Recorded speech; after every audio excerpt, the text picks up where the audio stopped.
Uy!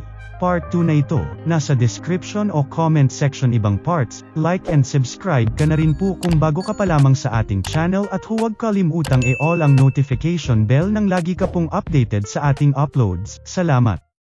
Isang bahay amp-una na nga ang pinakita kung saan nagkikwento ang isang madre tungkol sa Holy Laplace na creator nga raw ng mundo, at siya ring naghandog sa mga tao ng mga espesyal na kapangyarihan, na tinatawag na skills.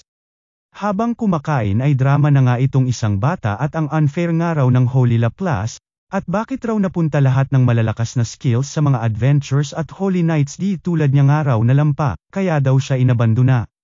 Kwento naman ng madre na noong unang panahon nga raw ay wala pang mga skills na yan maging monsters ay wala, at pantay-pantay lamang ang lahat. Sana pala pinanganak ako noong unang panahon ika na nga ng umiiyak na bata. Dito na nga umeksena si ate at di nga raw nila mahanap si Sehera, na lubos pinag-aalala na nga nila. At dito na nga muling ipinakita ang batang babae na kinidnap nitong manyak na lalaki, na todo iyak hanggang sa tumahan na nga ito nang makita na ang ating bida na pinakawalan na nga siya sa pagkakakadena. Ngunit sa kasamaang palad ay nakita sila ng kidnapper. Ayon naman sa espada ay umatras na nga raw muna itong si Faith at hayaang isipin ng lalaki na mahina siya at sasamantalahin nila ang confidence ng kalaban. At nang makorner na nga sila ay saka na nga lumaban itong si Faith, at dito na isahan na nga niya ang kalaban. Dito na nga niya tinanong kung kaninong Holy Knight sana ibubugaw itong bata, ngunit nagmatigas ang lalaki, hanggang sa kalaunan ay napaamin niya na nga ito na si Hado Vlerek nga raw, na lubos kinagulat na nga ng bida natin. Nakalabas na nga sila kasama itong bata na nagpakilala sa kanyang si Sehera, sabay nagkrug-krug na nga tiyan nitong si Faith kaya niyaya ang bata na kumain sila. Happy naman ang bata at di pa nga raw siya nakakatikim ng karne hanggang sa umiyak na nga ito sa tuwa. Hinatid na nga rin niya ang bata sa bahay ampunan at dito lubos nagpasalamat sa kanya, na kinagulat na nga ni Faith at unang beses nga raw na merong nagpasalamat sa kanya, dahil walang kwenta daw ang skill niya ika na nga nito.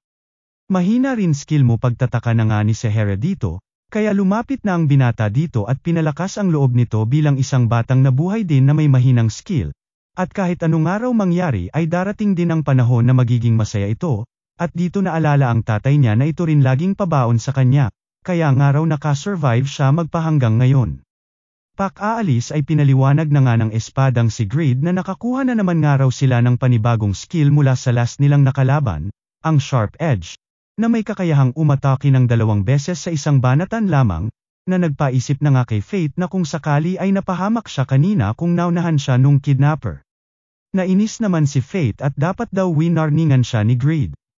Paano kita wawarningan bida-bida ka nang nagpapakahero dun sa bata ribat naman na nga ni Greed dito. Dito na nga pumasok sa isip ni Faith na dapat mas lumakas pa siya nang sa susunod di na siya asa pa sa swerte at pagkakataon. Sa kanyang pagmumuni-muni ay napatanong naman ang espada kung papasok daw ba siya bukas kila Roxy ng ganito lamang ang damit at magtatrabaho na nga siya doon. Na kinataranta na nga ni Faith at nakalimutan nga raw niya bumili ng damit. Samantala, chismis naman ang hatid ni Manong kay Kuya Bartender ukol sa pagkamatay nga raw ng tatay ni Roxy Hart. At paano na nga raw ang pamilya Hart?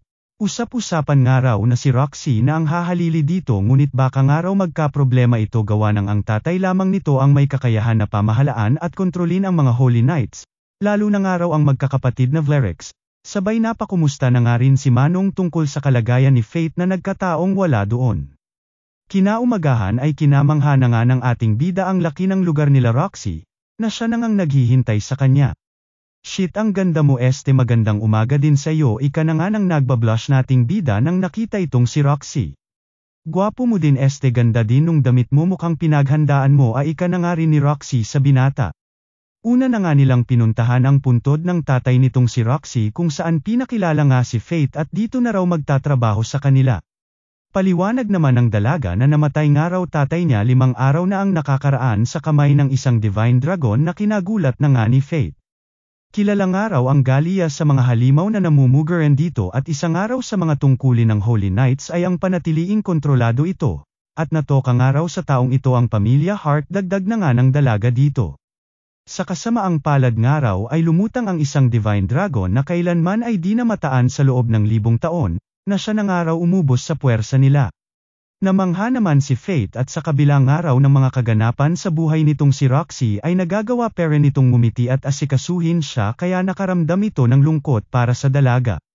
Ito naman, ikaw ba namatayan huwag ka masyago malungkot, tsaka head na ako ng pamilya Hart ngayon kaya aasahan ko ang tulong mo, okay? Sige naman si kuya mo ngunit ng bandang magkakamay na sana sila ni Roxy ay nilihis nito ang topic nila at tinuro ang isang katulong at ayaw niyang mag-activate ang skill niya na telepathy. Sakto pinakilala na rin ni Roxy ang katulong na nagngangalang si Haro kay Fate, na chief maid ng kanilang pamilya, na kinabahala na nga ng bida natin at todo nanlilisik ang mata sa bida natin. Agad nagsimula na nga sa trabaho itong si Fate na pinag-alala na nga ng iba at magpahinga rin daw ito. Isang linggo ng araw ito sa kanila na sa unang araw ay inakala nila na weirdo dahil laging kausap ang kanyang espada na kinahiya na nga ni Fate. Ano yan tumutunog na naman tiyan mo kakakain lang natin ika na nga ng dalawang lalaki sa bida nating nagugutom na naman. Hanggang sa sumingit na nga sa eksena itong si Madam Haro at hinahanap nga raw ng kanyang amo itong si Fate. Kinausap na nga ni Roxy itong si Fate sa hardin at kinumusta ito sa unang linggo nito sa pagtatrabaho. Lutang naman itong bida natin habang kinakausap ng dalaga at iniisip ang tungkol sa madalas niyang pagiging gutom hanggang sa nagulat na nga ito nang sumisigaw na ang dalagang tinatawag ang kanyang pangalan. Uy may problema ba Faye? Pagtataka na nga ng dalaga sa lutang na binata. Sorry, ganyan din tawag sakin ng namaalam kong tatay ika naman ang binata kay Roxy. Nabigla naman ang dalaga at patay na rin daw pala papa nitong si Faye. Kwento na nga ni Fate na namatay nga raw ito sa isang monster hunt.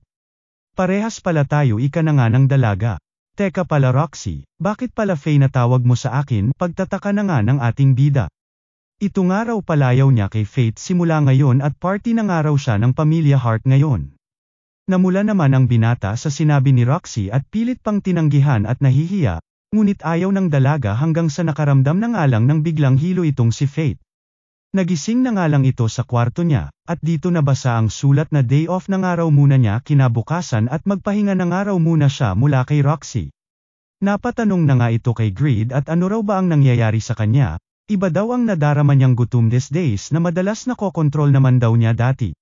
Ayon naman sa espada ay ito na nga raw ang kaakibat na bigat ng skill na gluttony. Mas lumalakas nga raw ang bida natin sa bawat na-deliver nito. Ngunit kasabay din ito ang mas lalong pagtindi ng gutom niya hanggang sa mamatay siya. Paano kung pigilan ko tanong na nga ng bida natin, ayon naman kay Greed ay maaaring ikamete nga raw ito ni Fate, o kaya mawawalan ito ng kontrol hanggang sa kung sino-sino na lamang aatakihin ito dagdag na nga nito. Lubos na bahala na nga si Fate at tila halimaw nga raw siya. Sabay binigyan na nga ito ng tip ni Greed na kung sakaling aabot na nga raw sa limit itong si Fate ay papula ang mata nito. At siyang tunay nga ay pulado na ang mata ni kuya mo. Wala na ngang nagawa ang bida natin kundi lumabas at dito na nga sinabing mukhang masasarap nga raw ang mga tao sa paligid nito na ayon sa espada ay normal lamang dahil activated na ang hunger boost niya, kung saan kasabay nga raw ng pamumula ng kanyang mata ay ang kapangyarihan na kaakibat ng gluttony skill, with matching night vision tas pangmalakasang pangamoy, and many more. Maging mga halimaw sa paligid niya ay di makagalaw at apektado ng hunger boost niya kaya dito walang effort na pinagpapatay ang grupo ng goblins. Di nga raw ito sapat ika naman ng ating bida kaya rumekte na nga sila sa gubat, at dito pinagpapatay lahat ng kanyang makasalubong, na kinabahala na nga ni Fate at ilan nga raw ba ang kailangan bago siya makalaya sa gutom na yon. Kalaunan nga ay naraos na ni Fate ang gutom niya, ngunit ayon kay Greed ay ito na nga raw magiging routine ng ating bida kung ayaw nitong madamang muli ang pangmalakasang gutom na kinakabahala nito. Nabulabog na nga sila Fate nang biglang lumutang ang isang Goblin King, na ayon sa identify skill ni Fate ay may pangmalakasang regeneration, na siya nang pumukaw sa atensyon ng bida natin at kailangan nga raw niya itong makuha. Sinundan na nga niya ito hanggang sa nang makatsempo ay nilikuran ang dambuhalang goblin at dito nadale ang isang braso ng halimaw. Dahil nga dito ay nagwala na ang Goblin King kaya todo iwas na si kuya mo. Sa tulong ng mga pangmalakasang pagpapalakas ng loob ng espada ay kilaw na ay nagawa na ngang matsambahan ng ating bida ang dambuhalang goblin.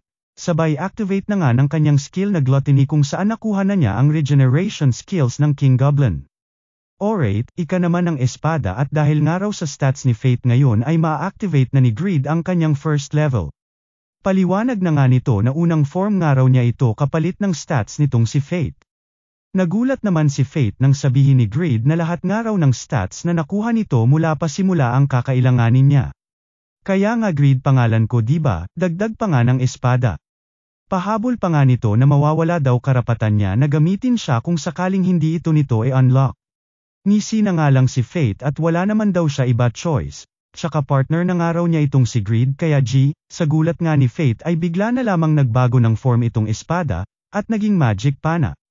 Sakto may sunod ng sunod nga raw sa kanila kanina pa, testingin na nga raw ni Fate ang new form niya ika na nga ni Greed. Kawawa na nga ang Goblin at napagpraktisan na ng ating bida, sabay kinuha na nga ni Fate ang tenga ng Goblin King at dinala sa bahay ampunan para may budget nga raw ang mga ito. Sakin Lods kahit like at subscribe mo lang masaya na ako, hahaha, salamat.